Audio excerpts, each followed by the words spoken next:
രാഹുൽ മാങ്കൂട്ടത്തിനെതിരെ മുഖ്യമന്ത്രിക്ക് പരാതി നൽകിയ ഇരയായ യുവതി പരാതി മുഖ്യമന്ത്രി DGPക്ക് കൈമാറി. പരാതി ഗർഭചിത്രത്തിന് പ്രേരിപ്പിക്കുന്ന ശബ്ദരേഖ പുറത്തു വന്നതിന് പിന്നാലെ യുവതിയുടെ മൊഴി ഇന്ന് തന്നെ രേഖപ്പെടുത്തിയേക്കും.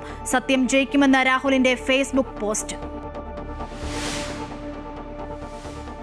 സർക്കാരിനും ബോർഡിനും തന്ത്രിക്കും കുരുക്കായി പത്മകുമാറിന്റെ മൊഴി. തീരുമാനങ്ങളെല്ലാം ഭരണസമിതിയുമായി ആലോചിച്ചെടുത്തതെന്നും ഉണ്ണികൃഷ്ണൻ പോറ്റിയുമായി തന്ത്രി രാജീവർക്ക് അടുത്ത ബന്ധമെന്നും മൊഴി. പത്മകുമാർ വീണ്ടും റിമാൻഡിൽ. മുരാരി ബാബുവിന്റെയും ഉണ്ണികൃഷ്ണൻ പോറ്റിയുടെയും കസ്റ്റഡി കാലാവധി 14 ദിവസത്തേക്ക് നീട്ടി. ലേബർ കോഡുകൾ പിൻവലിക്കണമെന്ന് കേന്ദ്രത്തോട് ആവശ്യപ്പെടാൻ കേരളം നിയമോപദേശം തേടും. ഡിസംബർ 19-ന് ലേബർ കോൺക്ലേവ് നടത്താനും ട്രേഡ് യൂണിയൻ നേതാക്കളുടെ യോഗത്തിൽ പ്രമേയം. കരട് രഹസ്യമാക്കി വെച്ചിട്ടില്ലെന്ന മന്ത്രി വി ശിവൻകുട്ടി. സർക്കാരിന്റെ കാപട്യം വ്യക്തമായെന്നും PM ശ്രീയിൽ സ്വീകരിച്ച നിലപാടാണ് ലേബർ കോഡിലും സ്വീകരിച്ചതെന്നും പ്രതിപക്ഷ നേതാവ്.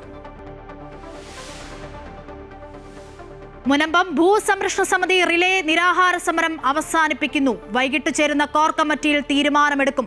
മുനമ്പത്തേത് വഖഫ് ഭൂമിയാണെന്നോ അല്ലെന്നോ തീരുമാനിക്കാൻ സർക്കാരിന് അധികാരമില്ലെന്ന് മന്ത്രി P രാജീവ്.